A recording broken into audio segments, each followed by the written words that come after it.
ध्यान रखना इस बात का, ठीक है। आपको बीच में प्रश्न करना है अगर आपको समझ में नहीं आता है तो ना। अंतर प्रवाह की नदियां को अपन क्या कहें, आंतरिक प्रवाह की नदियां। और वह नदियां जो नदियां अपना जल न तो कोई सागर में लेके जाएगी नहीं कोई खाड़ी में लेके जाएगी, ठीक है। या तो कोई स्थानीय झील है उसमें समाहित हो जाएगी या फिर जो मतलब कि रेत के जो टीले रेगिस्तान है उसमें लुप्त हो जाएगी। इसका मतलब ये रहा कि इन नदियों के अंदर पानी कम आता है। पहली बात तो ये, अगर मान लो पानी ज्यादा आता तो कंटिन्यू बहती, तो नॉर्मली ये सब मौसमी नदियां होती है, मौसम के अनुसार बहते से बरसात के महीने में। दूसरा, इन क्षेत्र में इसका मतलब वर्षा कम होती है, वर्षा कम होने के कारण ये लगातार अपना पानी प्रवाहित नहीं करती है। अगर जैसे मान लो चंबल नदी का रेगिस्तान कहती ना, नॉर्मली है कि वो शायद वहाँ उपजाऊपन और लगातार मतलब बहनों के साथ वो भी वहीं पे नीचे वायु हो जाए। एक अंत आता है कितना मतलब कितना पानी सोखेगा धरती, फिर बाद में वो ऊपर आएगा, है ना। तो अंतर प्रवाह की नदियां, जैसे अगर मान लो अपन राजस्थान में अगर देखते हैं तो राजस्थान में अधिकांश भाग क्या है, अंतर प्रवाह के अंतर्गत आता है। अब जैसे मान लो एक चीज अपन ने देखा है कि पहले बाणगंगा नदी है ना, वो भी किस प्रकार की नदी थी, वो अरब सागर। अपन को क्वेश्चन नहीं होना चाहिए, ऐसा नहीं है, चलो ऐसा नहीं होना चाहिए रिकॉर्डिंग के लिए भी पढ़ा, ऐसा नहीं है, ध्यान रखना इस बात का, ठीक है। आपको बीच में प्रश्न करना है अगर आपको समझ में नहीं आता है तो ना। अंतर प्रवाह की नदियां को अपन क्या कहें, आंतरिक प्रवाह की नदियां। और वह नदियां जो नदियां अपना जल न तो कोई सागर में लेके जाएगी नहीं कोई खाड़ी में लेके जाएगी, ठीक है।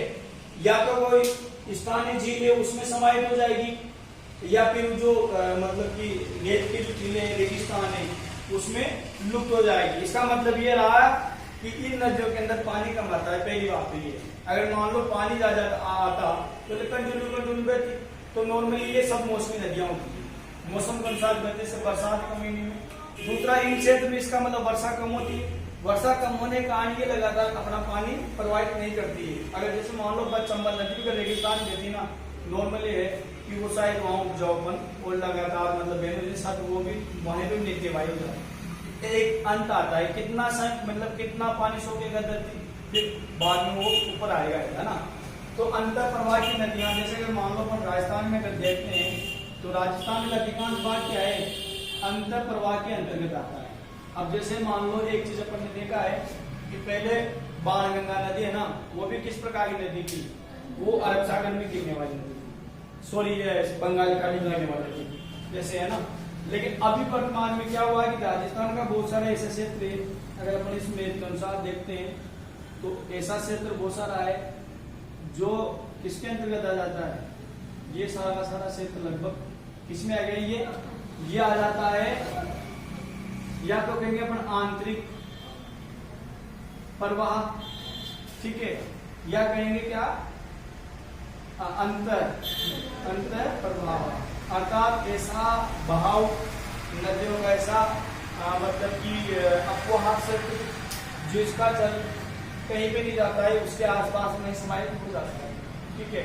अब जैसे मान लो बाकी का बचा अपन ने देखा है, यहाँ पे क्या है, यहाँ पे अरावली पर्वतमाला, इस वाले क्षेत्र में थोड़ा सा इसको और बढ़िया ऐसे ले लेंगे।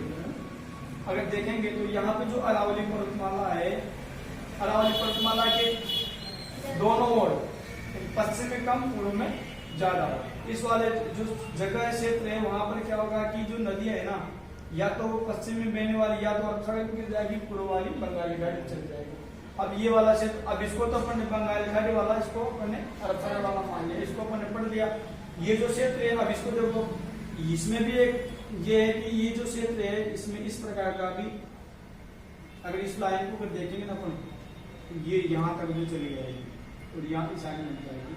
तो इस प्रकार का है कि यहाँ का जो जल है ना, अब जैसे उदयपुर है, उदयपुर का जल अरब सागर में भी जाता है, ठीक है ना, और कहाँ जाता है, बंगाल की खाड़ी में जाता है। अब जैसे मान लो साबरमती नदी है, अब वो प्रवाहित हो, उसका जल कहाँ चला जाएगा, बंगाल की खाड़ी में चला जाएगा, उसी सॉरी इसमें अरब सागर में चला जाएगा, है ना, यहाँ का जल अरब सागर में चला जाएगा।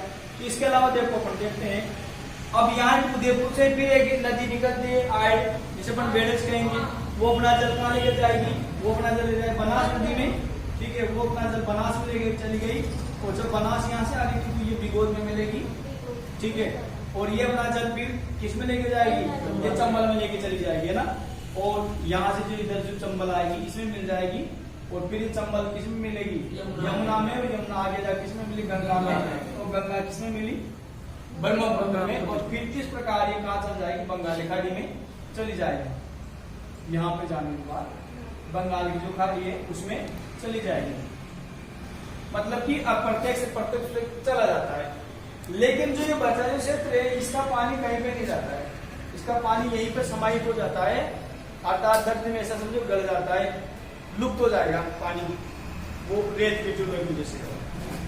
अब देखो जैसे अब इसमें जो नदियां हैं, इसकी नदियां वो कौन कौन सी है, उनमें एक नदी तो अपन मानेंगे यहाँ पर, ये कौन सी नदी है, घग्गर नदी। एक नदी है यहां से निकलेगी तो यहां से, लेकिन ये जब यहां से आगे निकल चलेगी ना थोड़ी दूर, तो थोड़ी दूरी के बाद में क्या है, लगभग 100 किलोमीटर चलेगी, और उसके बाद में चूरू जो जिला है उसकी सीमा पे जाकर क्या हो जाए, लुप्त हो जाए। ये कौन सी नदी है, कांतली। अभी इनको भी अलग अलग विस्तार से पढ़ लेंगे, थोड़ा समझने में के द्वारा समझ लेते हैं। एक नदी है जो जैसलमेर में है, और जैसलमेर में प्रवाहित होती है, ठीक है, उसका नाम क्या है, उसका नाम है कांकनी, है ना, कांकनी या कांकनी, ये नाम है उसका, ठीक है। और नदी कौन कौन सी, एक नदी है जो अलवर में, अलवर की तरफ बहती है, ठीक है, उस नदी का क्या नाम है, उसका नाम है साबी, ठीक है, जो आगे जाकर गुड़गांव, अब तो गुड़गांव ने कहा मेवात कहेंगे उसको ना, पहले गुड़गांव था, मेवात बन गया ना लग जिला, तो मेवात में चले गए। इसके अलावा बताओ और कौन कौन सी नदियां हैं। अब देखो, अब फिर अपन थोड़ा सा इसमें इसको यहाँ पर जाकर थोड़ा सा इधर कर लेंगे इस प्रकार, क्योंकि ये क्षेत्र, ये सांभर के जो आसपास का क्षेत्र है, ये क्षेत्र भी है, ये भी अंतर प्रवाह के अंतर्गत आ जाता है। जो सांभर झील है, इस सांभर झील में क्या होता है कि जैसे अजमेर की तरफ से आती है एक तो रूपनगढ़ जो नदी है आगे इसमें गिर जाएगी, इधर से मेहनता आती है, मेहनता गिर जाएगी। इसके अलावा और देखेंगे अपन, अब ये जो बाणगंगा वाला क्षेत्र था, ये वाला, अभी बाणगंगा जो जयपुर से निकलती है ना विराटनगर से, देखा है ये आज आके, और ये भी पहले तो इसमें यमुना में गिरती थी, यमुना में नहीं जाती है ना, और ये बढ़ तक जाते हैं, ये भी क्या हो जाती है, लुप्त हो जाती है। तो एक कौन सी हो गई, तो एक हो गई बाणगंगा नदी। हाँ, एक और है उबलपुर में बहती है, वो भी, उसका नाम क्या है, उसका नाम है रूपारेल। क्या है, रूपारेल। तो ये वो नदियां अधिकांश जो अंतर प्रवाह के अंतर्गत आती है, सारी की सारी नदियां। अब इनमें अब देखेंगे पहली नदी पड़ी कौन सी, घग्गर, ठीक है। तो घग्गर नदी जैसे भारत के भूगोल में देखेंगे तो हिमालय पर्वत जो है, जो राज्यों में जिन जिन राज्यों उनमें एक तो जम्मू कश्मीर हो जाएगा, ठीक है ना। जैसे मान लो अपन थोड़ा नेक्स्ट भी देखेंगे यहाँ पर, इससे ये जो ऊपर वाला भाग है भारत का, इस जगह इस वाले को ऊपर मान लो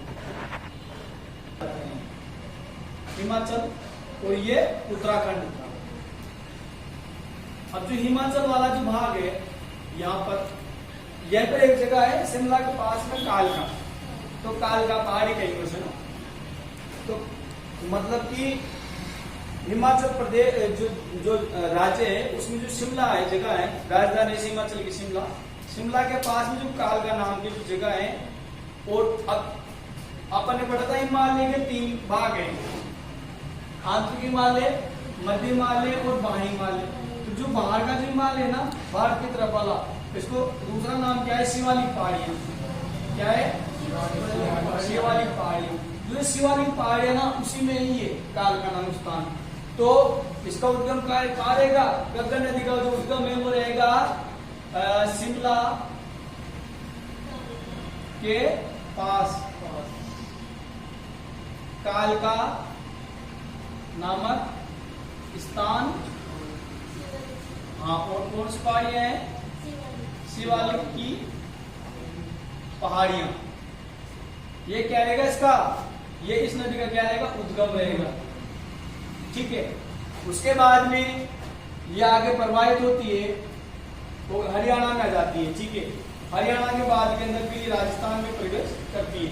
अब राजस्थान के अंदर प्रवेश करेंगे तो हम देखा यहाँ पे 2 जिले हैं उत्तरी राजस्थान के, ठीक है। एक तो कौन सा, एक तो हनुमानगढ़, और दूसरा कौन सा है, श्री गंगानगर। अब जब ये आएगी, अब देखेंगे तो इधर पहले कौन, हनुमानगढ़ में, तो ये हनुमानगढ़ में प्रवेश करती है। हनुमानगढ़ में कहें या फिर राजस्थान कहेंगे, तो राजस्थान में कहाँ प्रवेश करती है, हनुमानगढ़ जिला है, उसके पास उसका जो जिला है ना, उसके जो सीमा के नजदीक जो जगह उसका नाम है टिब्बी, ठीक है। तो कहाँ प्रवेश करती है राजस्थान में, टिब्बी नाम स्थान पर, ठीक है। और ये तलवाड़ा जो झील है ना, यहाँ पर पढ़ेंगे कभी झीलों के अंदर, वो इसी के पास में थी, ठीक है। तो उसके बाद में ये आ जाती है और आके, और हनुमानगढ़ जो दुर्ग है, किला है, हनुमानगढ़ जो शहर है, उसके नजदीक आते आते ये लुप्त हो जाती है, ठीक है ना। और बरसात के दिनों में कहें या कहेंगे, अब कभी कभी बरसात के दिनों में ये यहाँ से आगे निकलती है, तो यहाँ आगे निकलने के बाद में यहाँ पे सूरजगढ़ है, सूरजगढ़ कहाँ पे, सूरजगढ़ आपने पढ़ा होगा, सूरजगढ़ के अंदर वो थर्मल पावर प्लांट है ना वो, और सूरजगढ़ के अंदर ही जो श्रीनगर में, वहाँ पर एशिया की सबसे बड़ी कृषि फार्म भी है, आपने कभी पढ़ा होगा, एशिया का सबसे बड़ा कृषि फार्म है यहाँ पर।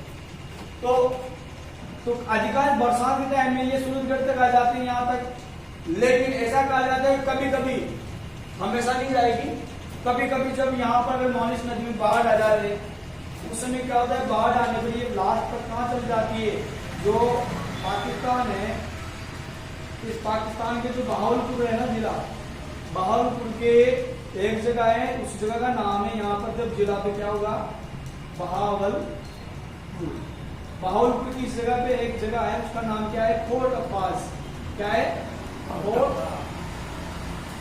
अब्बास, जो अब्बास जगह है, ये लास्ट यहाँ तक चली जाती है, ठीक है। अब देखो, अब भारत में क्या, राजस्थान में इसको किस नाम जाना जाता है, गदर के नाम से जाना जाता है, ठीक है ना। यहाँ पे जो गदर के नाम से जाना जाएगा, लेकिन जब ये कहाँ चली जाएगी, पाकिस्तान चली जाती है, इसका नाम बदल जाता है, और इसका नाम क्या हो जाता है, इसका नाम हो जाता है हकरा, क्या हो जाता है, हकरा। अब देखो इसको फिर थोड़ा सा समझे, उद्गम कहाँ से होगा इसका, शिवालिक पहाड़ियों से। शिवालिक पहाड़ियों का स्थान कौन सा है, कालका नामक स्थान, जो शिमला के पास में आता है, हिमाचल प्रदेश इसका उद्गम होता है, ठीक है।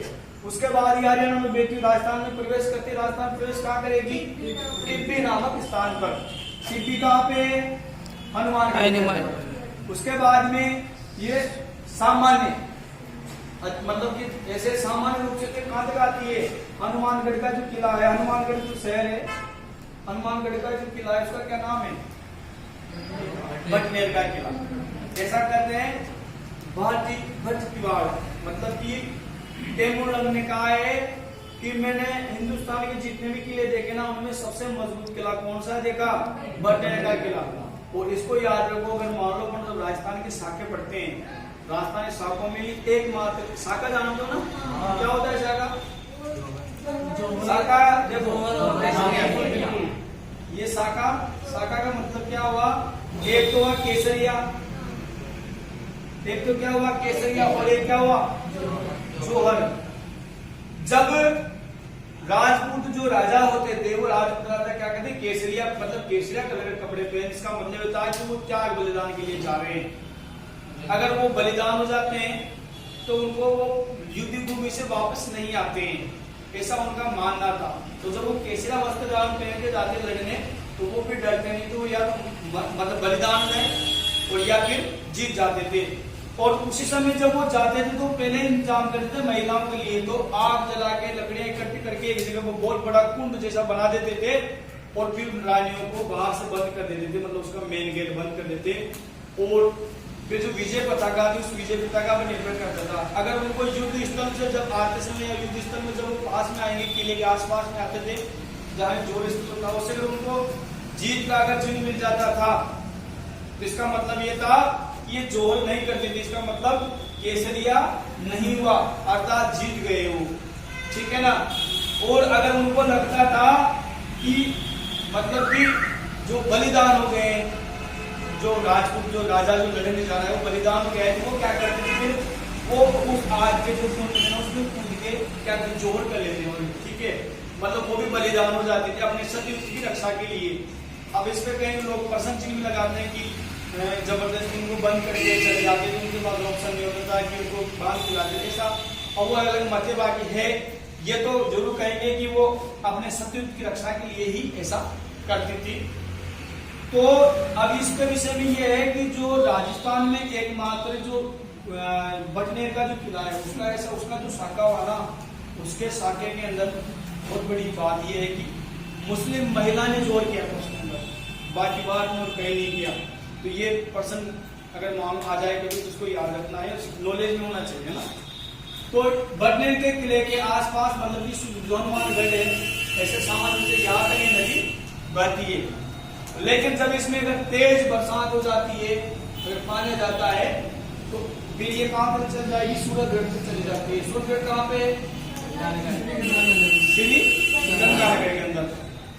और अगर जब कभी इस नदी में बाढ़ आ जाए, अभी तो अपन ने पढ़ाई नहीं कभी भी, इतने 10 साल से तो मैंने नहीं पढ़ाई कि गंगा नदी में बाढ़ आ गया। अगर मान लो बाढ़ आ जाए कभी, ये नदी कहाँ पर लास्ट इसका पॉइंट क्या है, कोट अब्बास। और कोट अब्बास कहाँ पे, बहावलपुर जिले के अंदर पाकिस्तान में, ठीक है। और उस समय इसको किस नाम जाना जाता है, खकरा के नाम से जाना जाता है।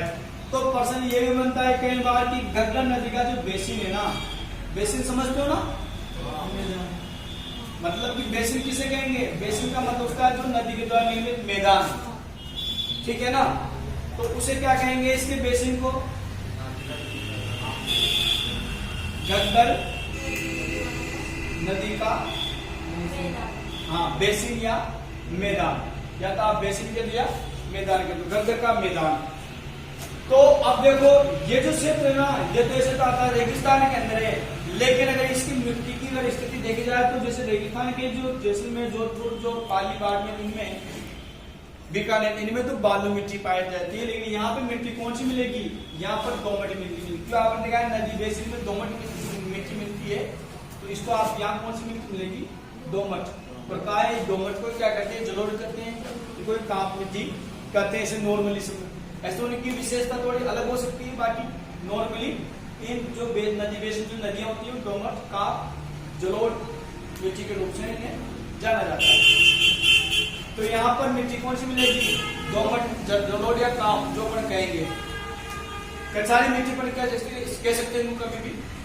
अब देखो अगर मान लो फिर अगर आप पर्सन पूछ ले कि घग्गर नदी राजस्थान में कितने जिलों में बहती है, तो कितने बेगी अपन देखा अपन ने, कितने में बहती है,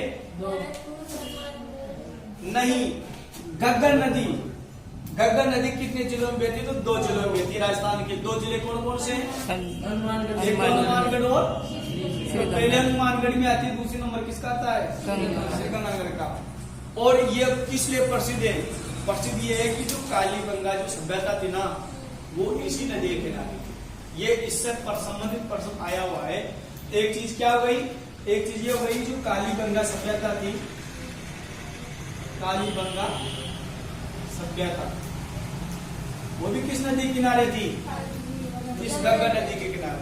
प्राचीन काल में घग्गर नदी को किस नाम से जाना गया है, तो इसके उपनाम हो जाते हैं या प्राचीन नाम हो जाते हैं। तो इसको क्या नाम कौन सी नदी माना, इसको सरस्वती, है ना। एक तो सरस्वती माना, एक क्या माना, ध्वस्तवती, ठीक है ना, एक ध्वस्तवती और एक सरस्वती। और इसे और किस नाम जाना जाता है, इसे मृत नदी भी कहते हैं। मृत नदी क्यों कहते हैं, लुप्त हो जाती है इस कारण से। और जो इसका जो पाठ है ना, उसको नाली के नाम से जानते हैं, मतलब किनारा होते हैं ना इसके, उसको नाली के नाम से जाना जाता है। तो ये नदी हो गई अपने कौन सी, घग्गर नदी। इसको भी थोड़ी देर आप लिखेंगे बाद में। अब देखो एक नदी कौन सी अगली, कांतल नदी, इसको भी साथ साथ समझ लेते हैं, फिर एक साथ लेंगे इसको ना। कौन सी नदी हो गई हम, कांतली। अब देखो इससे संबंधित प्रश्न आ जाते हैं। और इससे अगर इस अब देखो घग्गर नदी को आप जब इतिहास पढ़ोगे ना, तभी आप इसको पढ़ते हो, किस नदी को, घग्गर नदी को। क्यों पढ़ते हो, अभी हमने देखा ना कालीबंगा सभ्यता इस नदी के किनारे थी, इसका नाम। तो ये जो जगह है यहाँ पर जो अपन देखेंगे थोड़ा सा,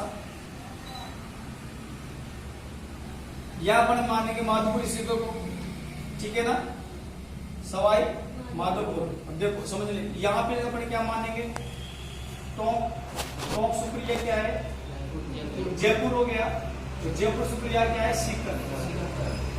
तो सीकर जिले में एक जगह है, जगह नाम क्या है, खंडेला। क्या नाम है, खंडेला। तो अब पहाड़ियां अरावली की होगी, कौन सी रहेगी, अरावली की पहाड़ियां। ठीक है, पता होगा ना अपने, मैंने तुम्हें एक दिन पढ़ाया था कि सीकर में अरावली की पहाड़ियां, उनको किस नाम, स्थानीय नाम से किस नाम जाना जाता है, मालखेत की पहाड़ी, पढ़ा था आपने। अब देखो, तो ये अरावली का जो क्षेत्र, उसी में ये खंडेला नामक स्थान है, तो यहाँ पर है। अब इसको उद्गम क्या रहेगा, खंडेला की पहाड़ियां। जो खंडेला जगह है, उस खंडेला में ये पहाड़ी स्थान से क्या था, खंडेला की पहाड़ियां, सीकर। उद्गम क्या रहा इसका, खंडेला की पहाड़ियां, सीकर, इसका उद्गम होता है। ठीक है, ये ऐसे देखा जाए तो दो जिलों में बहती है, किसमें, सीकर और झुंझुनू। ये चूरू जिले की सीमा के निकट, जैसे चूरू जिले की सीमा आएगी उससे पहले ही क्या हो जाती है, लुप्त हो जाती है। क्या हो जाती है, लुप्त हो जाती है। ठीक है, इसका मतलब चूरू जिले में नहीं बहती है। तो अब देखो, अपन ने देखा है, अभी पर देखेंगे इसमें भी वो काम की नदी पढ़ने का, बाढ़ में भी नदी बहती है, जोधपुर में बहती है, बीकानेर में कोई नदी नहीं बहती है। तो राजस्थान के, अब जैसे चूरू की सीमा के निकट जाती है, ये पहले लुप्त हो जाती है। तो एक तो क्या चूरू और एक क्या बीकानेर, तो ये ऐसे जिले हैं जिनमें कोई नदी प्रवाहित नहीं होती है। कौन कौन जिले में, और चूरू में, है ना, दोनों में कोई नदी नहीं है। तो चूरू सीमा के निकट ये क्या हो जाती है, लुप्त हो जाती है। ठीक है, इसकी कुल लंबाई देखो, एक गगर की लंबाई नहीं देखी थी, गगर की लंबाई कितनी है, 465 किलोमीटर। इसको आप ध्यान रखना है। इसकी लंबाई कितनी है, 100 किलोमीटर। किस नदी की लंबाई 100 किलोमीटर है, कांतली नदी की, जिसको अपन पढ़ रहे हैं। ठीक है, कांतली नदी की लंबाई कितनी हो गई, 100 किलोमीटर। देखो,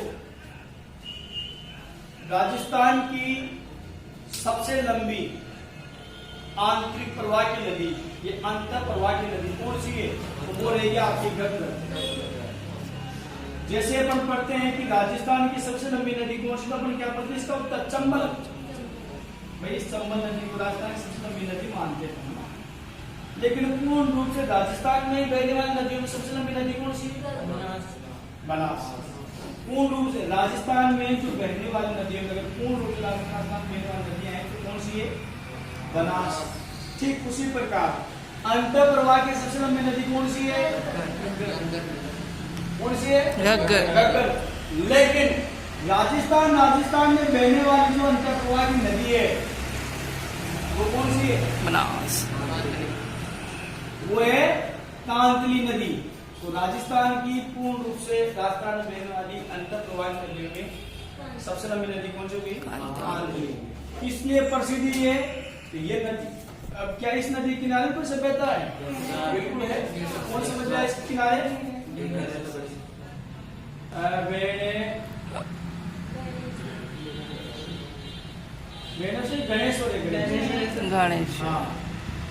गणेश्वर की सभ्यता है, गणेश्वर की सभ्यता इस नदी के किनारे। ठीक है, जिसे क्या कहते हैं, कौन सभ्यता कहते हैं, ताम्रयुगीन सभ्यता।